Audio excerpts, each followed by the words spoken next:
They're the unknown workers. They're the unsung heroes of construction. Their attitude, I think their casualness, the indifference to the risk that they're taking is what separates the photograph. If you see the picture once, you never forget it.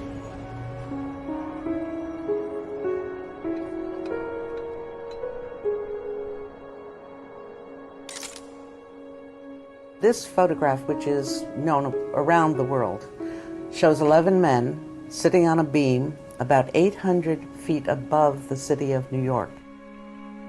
You can see Central Park in the background, see buildings below, and they're casually sitting there, one right next to the other, eating their lunch.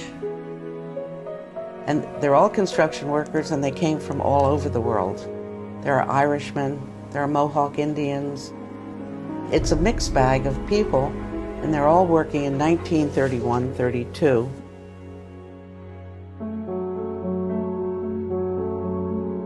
The image first appeared in the New York Herald Tribune on October 2nd, 1932. The Herald Tribune was a major New York publication, and I think that generated an enormous amount of excitement about what was going on.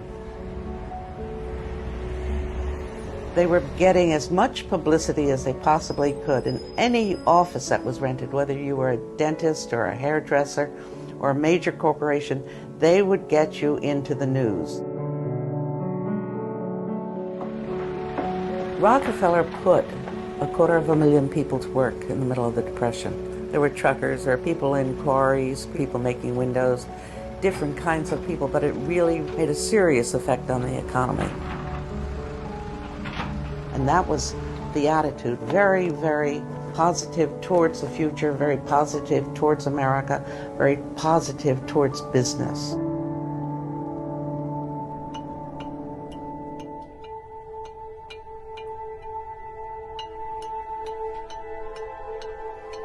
The funniest part about the photographs were they were done for publicity. So you'll have stunts, like this fellow Joseph McCloskey holding a flag up that seems to be attached to the top of the Empire State Building. The other pictures also show men riding the final block of stone up, going to celebrate putting the last stone in place. We do have a photograph taken the same day, and what I call the hats off picture shows them looking at the camera and saying, "Look at us." They're so proud of themselves. You know, there's a real sense of pride and accomplishment. And I think that's also what all the pictures show, the pride the guys had in their work. There are a couple of photographers who were present that day.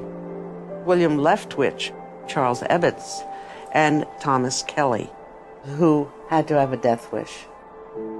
And they would have on their back a leather container that contained the glass plates, and they would actually switch them out. I think that they like to show off next to the construction workers. Well, you guys walk these beams, but so can we. We take risks too.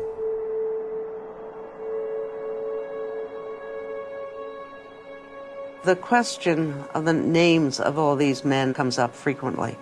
Who are these men? Because on the back of the photograph, they're not identified. We have people who have claimed that they're their uncle or their relative, but most of them are either good guesses or plain guesses. I think it's kind of sad that they're not recognized, because everybody else gets the credit, and yet the people who actually have built the building are forgotten.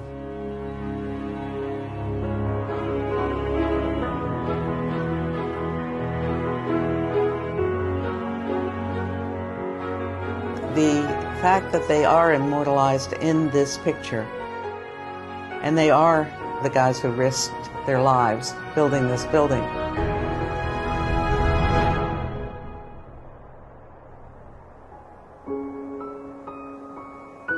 And I think that's what's important about the picture, is that it places them in history as being important in the development of New York City and Rockefeller Center, and gives a great deal of credit to a group that basically goes uncredited.